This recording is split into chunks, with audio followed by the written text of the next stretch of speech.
안녕하세요. 초등교사 김미나입니다. 초등 메타인지 글쓰기로 키워라의 저자이기도 합니다. 4차 산업혁명이 시작되었습니다. 자율주행, AI, 로봇, 드론 이런 말 많이 들어보셨을 거예요. 우리 미래 사회가 이런 것들의 발전으로 인해서 획기적인 변화가 일어날 것으로 예상되고 있습니다. 이런 사회에서 우리 아이들이 어떤 것을 갖추면 좋을지에 대해 많은 학부모님들과 선생님들께서 고민이 많으실 거라 생각합니다. 저 또한 20세기에 교육을 받은 교사로서 우리 아이들에게 어떤 교육을 해주면 좋을지에 대해서 많이 고민이 되는데요. 제가 생각했을 때 우리 아이들에게 가장 필요한 것들은 융통성과 문제 해결력이라고 생각합니다. 사회가 변화할 때 그 변화되는 사회의 상황을 잘 분석하고 그리고 문제를 해결하기 위해서 전략을 짜고 그다음에 실행한 뒤에 그 결과에 대해서 피드백하고 반성할 줄 아는 능력이 저는 필요하다고 생각합니다. 여기에 중심에 있는 것이 바로 메타인지입니다. 요즘 교육 트렌드 중에 굉장히 핫한 주제인데요. 오늘 제가 그 메타인지에 대해서 여러분에게 이야기를 해보려고 합니다. 먼저 메타인지가 무엇인지에 대해서 알아보도록 하겠습니다. 메타인지에서 메타는 뭐뭐 후에, 뭐뭐를 넘어라는 뜻을 가지고 있습니다. 인지가 어떤 아는 것에 대해서 실천하고 행동하는 것을 말한다면 메타인지는 그 인지를 넘어서서 내가 그 상황에 대해서 분석하고 거기에 대해서 전략을 짜서 실행한 뒤에 그 결과에 따라서 전략을 다시 수정하는 그런 굉장히 능동적이고 적극적인 과정이라고 할 수가 있습니다. 이 통찰이 가능하려면 내 인지 과정을 한 발짝 물러서서 객관적으로 살펴볼 수 있는 시선이 필요합니다. 이 메타인지는 학습에서 굉장히 중요한 역할을 할 수 있습니다. 학습에서 내 학습을 주도적으로 이끌어 나갈 수 있고 자기주도적으로 할 수 있는 그런 능력이 여기에서 출발할 수 있거든요. 네, 한 다큐멘터리에서 네덜란드 라이덴 대학교의 마르셀 베엔만 교수는 이런 말을 했습니다. 성적에 영향을 미치는 변수에 어떤 것들이 있는지 살펴보았고 어떤 것이 가장 많은 영향을 미치는지에 대해서 연구를 해보았는데요. IQ가 미치는 영향보다 메타인지가 성적에 미치는 영향이 훨씬 더 크다는 연구 결과를 보고하기도 했습니다. 이렇게 성적에 메타인지가 굉장히 영향을 미친다는 것을 알 수 있는데요. 그렇다면 메타인지를 우리 아이들에게 어떻게 길러줄 수 있을까요? 메타인지는 그럼 선천적으로 타고나는 것일까요? 다행스럽게도 메타인지는 선천적으로 타고나는 IQ와는 다르게 후천적으로 연습을 통해서 기를 수 있다고 우리 연구 결과가 나오고 있어요. 왜냐하면 메타인지는 뇌 구조와 관련이 깊은데 우리의 뇌는 자극과 환경에 따라서 계속 변화하는 그런 특징을 가지고 있거든요. 그래서 아이들에게 적절한 훈련과 공부를 시킨다면 메타인지는 누구나 기를 수 있습니다. 물론 메타인지를 기르는 데는 결정적 시기가 있습니다. 골든타임이라고 할 수 있는데요. 13세에 우리의 뇌구조가 발달이 거의 마무리된다고 알려져 있잖아요. 그래서 13세 이전, 그러니까 초등학교 시기에 메타인지를 기르는 것이 최적의 시기가 될 수 있다라고 생각할 수 있고요. 만약 여러분이 초등학교 자녀를 두고 있다면 메타인지를 기르는데 초점을 맞추는 것이 좋다는 결론을 우리가 얻을 수 있습니다. 메타인지가 발달한 학생들은 학교에서 조금 다른 모습을 보입니다. 특히 학습에서 질문을 할 때 좀 다른 모습을 보이는데요. 아이들이 모르는 문제가 있을 때 저에게 와서 질문을 해요. 선생님, 이 문제 모르겠어요. 이렇게 질문을 하는데요. 제가 봤을 때 활동을 잘 했고 그동안 배운 게 있기 때문에 전혀 모든 것을 다 모르는 것이 아닌데도 불구하고 그렇게 막연한 질문을 하길래 어떤 걸 구체적으로 모르겠어? 어디서부터 모르는지 구체적으로 얘기해 줄래? 라고 다시 질문을 하면 아이들이 거기에 대해서 질문의 답변을 구체적으로 잘 못해요. 그런데 어떤 아이는 와서 선생님, 여기까지 내용은 이해가 되는데 두 번째 줄에서 세 번째 줄로 넘어갈 때 식이 이렇게 변하는 게 이해가 잘 안 돼요. 이런 식으로 말을 하더라고요. 첫 번째 질문에 비해서 두 번째 질문은 꽤 구체적이죠. 이것이 메타인지 차이라고 할 수가 있는데요. 메타인지가 발달한 학생들은 아는 것과 모르는 것의 구분이 굉장히 명확해요. 그래서 질문도 모호하지 않게 구체적으로 할 수가 있습니다. 질문이 모호하면 거기에 대한 처방을 내리는 교사의 답변도 모호해질 수밖에 없습니다. 이것은 학습의 효율과도 관련이 깊은데요. 메타인지가 발달한 학생들과 메타인지가 발달하지 않은 학생들이 좀 차이가 있어요. 메타인지가 발달하지 않은 학생들은 무작정 공부를 시작합니다. 자신이 현재 어떤 상황인지에 대한 분석도 없고요. 그리고 지금 어떤 전략을 써야 될지에 대한 고민 없이 무작정 열심히 공부를 시작합니다. 방향을 설정하지 않고 하는 공부는 사실 효율이 좋을 수가 없습니다. 메타인지가 발달하지 않은 학생들은 시험을 봤을 때 내가 몇 개를 맞췄고 몇 개를 틀렸는지 점수에 초점을 맞춰서 바라보는 반면, 메타인지가 발달한 학생들은 틀린 문제 자체에 초점을 맞춥니다. 틀린 문제가 나왔다는 건 내가 모르는 것이기 때문에 그 문제에 대해서 초점을 맞춰서 그걸 채워가기에 노력하게 돼요. 자신의 지금 현 상태에 대한 분석을 먼저 한 뒤에, 그리고 자기의 상황과 그 공부에 대한 그런 분석을 하고 최적의 전략을 짜서 수행을 하기 때문에 결과가 좋을 수밖에 없고, 그 과정을 자기가 스스로 주도적으로 해나가기 때문에 큰 의미가 있습니다. 이렇게 스스로 전략을 짜고 문제를 해결해 나갔던 아이들은 자기가 스스로 자신을 통제하고 조절했다는 그런 경험이 있기 때문에 자신감이 생겨요.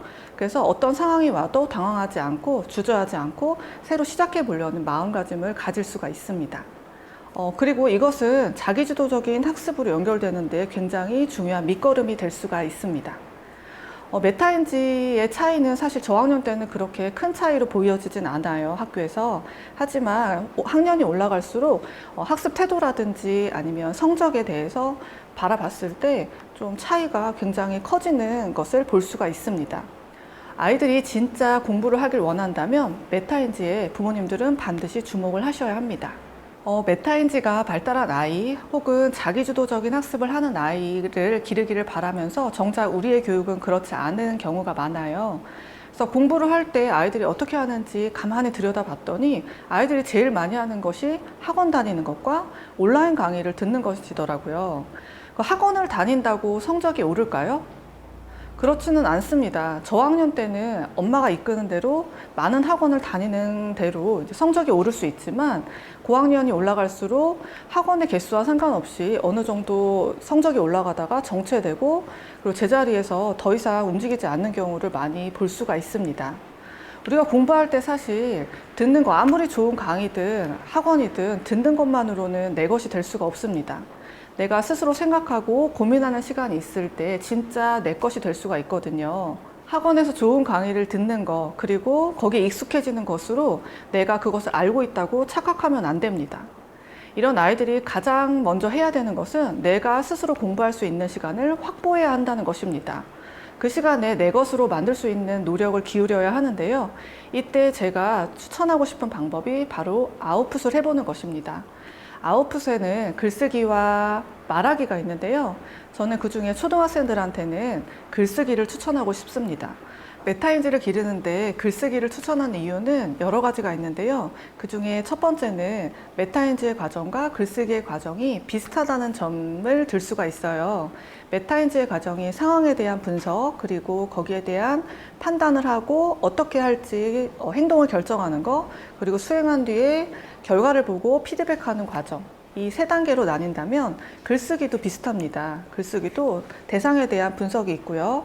그 다음에 어떤 단어로 쓸지, 그것을 어떤 순서로 연결할지, 어떻게 자연스럽게 이어서 내 이야기를 할지에 대해서 판단을 하고 실행을 하게 되고요. 그 다음에 마지막에 고쳐쓰기의 과정을 피드백으로 반복하게 됩니다.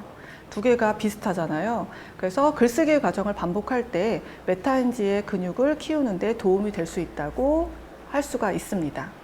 그리고 메타인지는 알고 있는 것과 모르고 있는 것을 구분할 수 있는 능력을 말하는데요. 이것이 글쓰기로 가능합니다.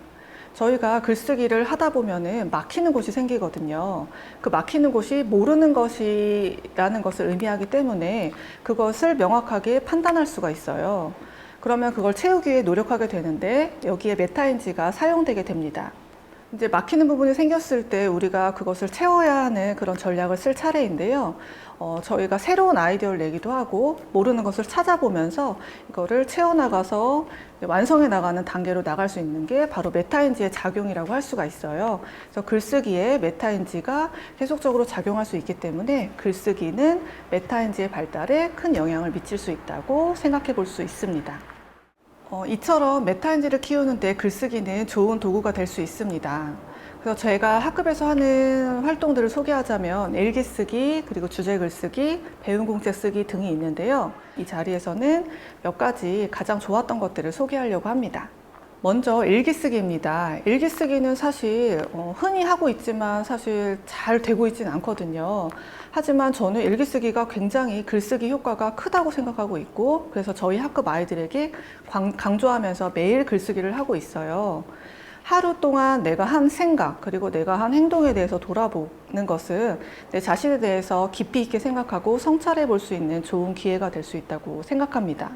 그리고 내가 했던 모든 것에 대해서 객관적으로 생각해 볼 수 있는 판단의 기준이 될 수도 있습니다.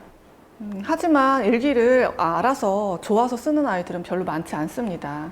일기를 억지로 쓰는 아이들의 일기는 좀 다른데요. 한 일을 열거하는 경우가 많아요. 한 아이의 일기를 예로 들자면 아침에 일어나서 세수를 하고 학교에 갔다. 1교시에는 수학 공부를 했고 2교시에는 영어 공부를 했고 3교시에는 무슨 과목, 4교시에는 무슨 과목을 한 뒤 점심을 먹고 5교시, 6교시 수업을 하고 집에 돌아왔다. 그 다음에 학원을 갔다 와서 저녁을 먹은 뒤 이 일기를 쓰고 있다. 이런 식의 일기를 쓰거든요. 이런 일기에는 사실 생각도 없고 느낌도 없고 자기의 통찰도 전혀 없잖아요. 이런 일기는 사실 메타인지를 발달시키는데 별로 도움이 되지 않습니다. 하루 동안 뭘 했는지 돌아보고 쓸거리를 마련하는 것이 사실 쉬운 일은 아닙니다. 그런데 그걸 생각해보는 과정에서 메타인지가 발달할 수 있다면 우리가 어렵지만 그 불편한 상황을 일기 쓰기로 좀 만들어보는 것은 굉장히 의미 있는 일이라고 생각해요. 더더군다나 지금 요새 아이들이 스마트폰과 게임에 많이 노출되어 있잖아요. 그래서 생각하는 걸 잘 하지 않거든요. 빠른 것, 자극적인 것에 노출되어 있는 아이들이 많기 때문에 이렇게 느리게 천천히 생각해보고 멈춰서 돌아보고 이런 과정을 거치는 것은 이 아이들에게 굉장히 의미 있는 일이라고 생각합니다. 그런 의미에서 저는 일기쓰기를 추천하고 싶습니다. 그리고 메타인지를 기르는데 또 좋은 글쓰기 활동이 관찰 글쓰기입니다. 관찰은 생각하는 힘을 기르는데 굉장히 중요한데요. 이거를 그냥 도구로 활용하지 목적으로 활용하는 경우는 별로 없는데 저는 굉장히 중요하게 생각해요.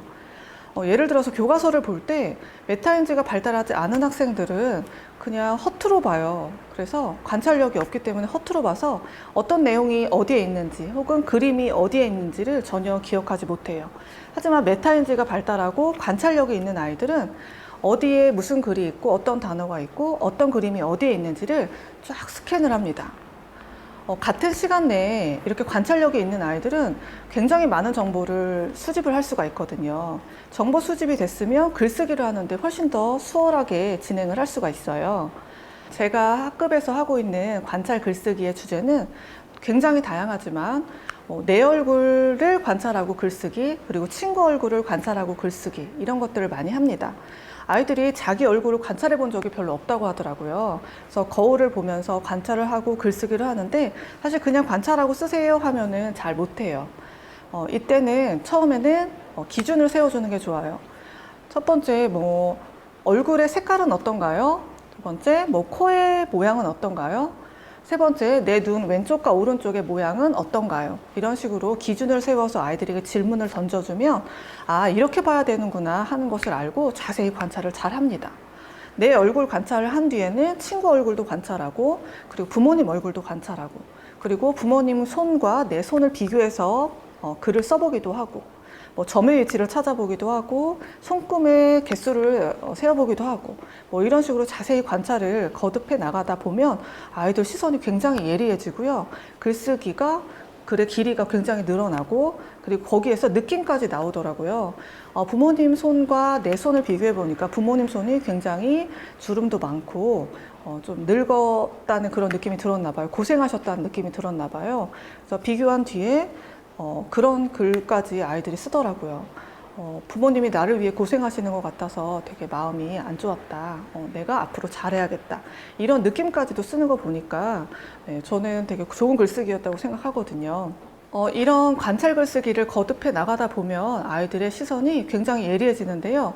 주변에 그냥 사사로운 것도 아이들이 그냥 흘려보내지 않고 자세히 관찰하는 습관이 생겨서 이야기를 하더라고요.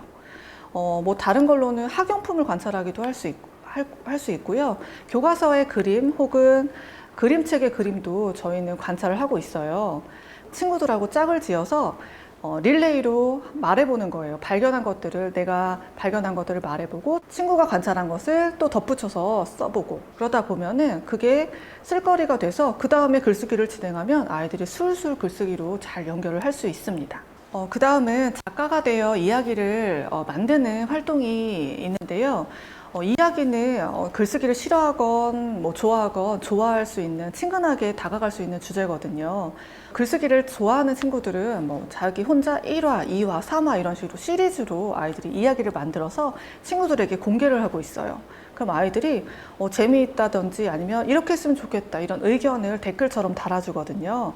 그러면 그걸 반영해서 또 아이들이 스스로 다음 이야기를 연결해서 쓰는 활동을 하고 있는데요. 아이들이 굉장히 좋아하고요. 자기가 쓰는 것만이 아니라 다른 친구들의 반응까지 볼 수 있어서 참 좋아했어요.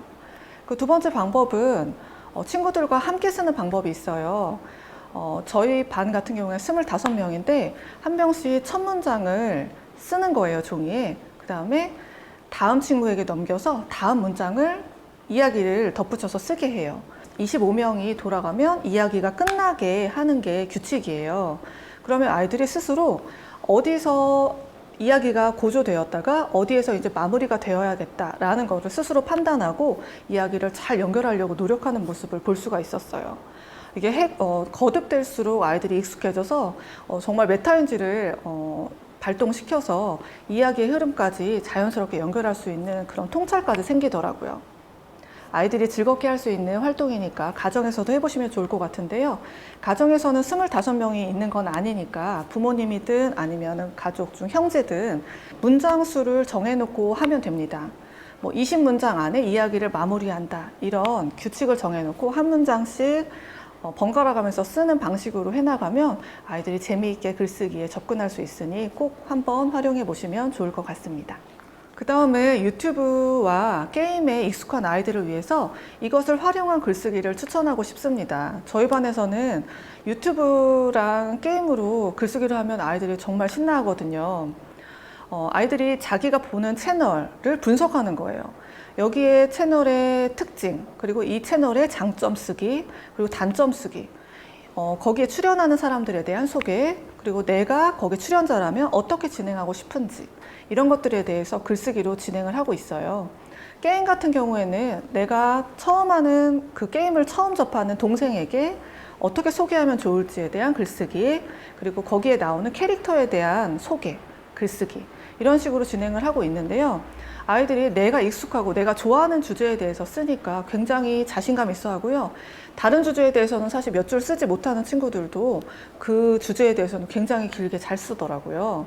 그래서 꼭 유튜브를 못 보게 하고 그런 게 아니라 글쓰기로 연결하면 충분히 좋은 소재가 될 수 있다고 생각합니다. 그리고 운동을 좋아하는 친구들한테는 축구를 좋아하는 친구는 축구를 소개하는 글쓰기, 그리고 뭐 야구를 좋아하는 친구들한테는 야구 팀의 소개를 하는 글쓰기 이런 것들을 또 해보았는데요.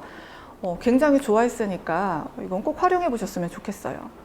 마지막으로 제가 가장 강조하고 싶은 글쓰기가 바로 배운 공책 쓰기입니다. 이것은 학습과 직접적으로 글쓰기를 연결할 수 있는 방법인데요. 배운 공책은 사실 미국의 명문 대학이죠. 코넬 대학에서 유래한 코넬 노트에서 이제 따온 건데요. 그 노트의 방식은 수업 중에 필기를 해요. 그 다음에 거기에서 핵심어를 추리고 그 핵심어를 가지고 요약해서 정리하는 그런 활동으로 구성되어 있는데요. 사실 초등학생들이 수업 시간에 그 내용을 정리하는 것은 쉽지 않은 일이에요. 그래서 초등학생들에게 맞춰서 변형된 것이 바로 배움 공책이에요. 수업 후에 진행을 하게 되는데요. 수업 후에 수업 중에 있었던 그런 배운 내용들을 구조화해서 정리를 하고요. 거기에서 핵심어를 추려서 몇 단어를 선정을 하고 그 단어를 이용해서 요약하는 활동으로 구성되어 있어요. 저는 주로 사회와 과학 과목에서 이걸 활용하고 있는데요. 사실 코로나로 인해서 온라인 학습을 했잖아요. 그때 아이들의 집중력이 굉장히 떨어지더라고요. 그리고 화면을 계속 본다는 게 쉬운 일이 어른한테도 쉬운 일이 아닌데 아이들한테는 정말 어려운 일이었어요. 그래서 다음 시간에 이제 전차시에 배웠던 내용을 물어보면 모르는 경우가 굉장히 많았거든요. 그래서 조금 방식을 바꿔서 수업 중에 그 구조화된 글쓰기는 생략하고 다른 방식으로 바꿨는데 매 시간 핵심어를 선정하고 그 핵심어를 가지고 요약하는 활동으로 바꿔서 진행을 해보았어요. 그랬더니 그 이전에 비해서 아이들의 집중도가 굉장히 많이 상승했고요. 다음 시간에 이전 차시에서 배웠던 내용을 물어봤을 때 많이 기억하더라고요. 그래서 정말 강력하게 추천하고 싶은 게 바로 이 배움 공책인데요. 조금 더 자세히 그 방법에 대해서 설명을 해드리겠습니다. 아이들에게 그냥 배운 내용을 요약하라고 하면 사실 어른들도 요약하는 게 힘든데 아이들에게는 더더욱 어려운 일이거든요. 먼저 핵심어 찾는 것을 연습시킵니다. 핵심어 찾는 것은 간단합니다. 선생님 말 중에 가장 많이 나오는 단어, 그리고 교과서에서 반복되는 단어를 찾으면 돼요. 이것은 사실 몇 번만 해보면 아이들이 쉽게 찾을 수가 있어요. 그리고 나서 요약하기로 넘어가는데요. 이 핵심 단어들을 자연스럽게 연결하면 돼요. 이 핵심 단어가 들어가는 문장을 두세 개로 이제 만들면 되는데요. 이거는 사실 훈련이 필요한데 선생님들이든 부모님이든 자연스러운 문장으로 됐는지 확인을 반드시 해주셔야 돼요. 처음에만 이게 훈련이 되면 아이들이 알아서 하거든요. 아이들이 이 요약을 하기 위해서 어떤 변화가 일어났냐면 그 단어를 찾기 위해 그리고 그 내용을 이해하기 위해서 수업 시간에 굉장히 집중하는 모습을 보였어요. 그리고 정리하다 보면 막히는 데가 생기거든요. 그러면 내가 모르는 것이기 때문에 그 부분을 교과서를 찾아보기도 하고 선생님에게 질문하기도 하면서 스스로 학습하는 모습을 보이기 시작했어요. 1년이 지난 다음에 제가 아이들에게 물어봤어요. 어떤 점을 좋게 생각하는지 물어봤더니 후기를 물어봤더니 아이들이 이전 차시 내용이 잘 기억나서 좋았다고 했고 부모님이 너 오늘 뭐 배웠어? 라고 질문했을 때 대답할 수 있어서 너무 좋았다고 뿌듯했다고 하더라고요. 그리고 결과물이 있으니까 아이들이 자신이 한 것을 돌아볼 수 있어서 좋았다는 그런 후기를 남겨주었어요. 아이들에게도 만족스럽고 교사로서 아이들의 학습 상황을 지켜볼 수 있어서 굉장히 좋았던 방법인데요. 가정에서도 함께 해보시면 좋을 것 같습니다. 1년 동안 제가 이런 활동을 하면서 엄청난 결과물을 얻은 것은 아닙니다. 하지만 아이들이 작은 성공 경험을 했고 자기 스스로 통제하고 조절하는 경험을 하면서 스스로에 대해 그리고 학습에 대해 자신감을 얻었어요. 저는 이것만으로도 굉장히 큰 수확이라고 생각하고요. 이게 쌓이면 거듭돼서 쌓이면 아이들에게 메타인지라는 그런 큰 자산이 생길 거라고 생각합니다. 내 행동이 틀렸을 수도 있다는 그런 열린 생각, 그리고 어떤 상황이 왔을 때 주저하지 않고 다시 해보려는 그런 마음가짐, 그리고 포기하지 않고 도전하려는 그런 생각, 이런 것들이 변화되는 사회에서 우리 아이들에게 꼭 필요한 능력이라고 생각해요. 그 중심에 메타인지가 있고요. 그 메타인지가 우리 아이들이 미래를 살아가는데 손에 쥐어야 될 강력한 무기가 될 것이라고 생각합니다. 오늘 제가 메타인지와 글쓰기에 대한 여러 가지 말씀을 드렸는데요. 저는 인지과학자가 아니기 때문에 전문적인 지식은 아니지만 초등교사로서 그리고 한 아이의 엄마로서 아이들에게 어떤 능력이 필요한지에 대해 고민해 볼 수 있는 기회를 마련해 봤으면 좋겠다는 생각에서 이런 이야기를 드렸어요. 네, 메타인지와 글쓰기에 대해서 생각해 볼 수 있는 기회가 되셨기를 바랍니다. 제 이야기는 여기에서 마무리하겠습니다. 네, 감사합니다.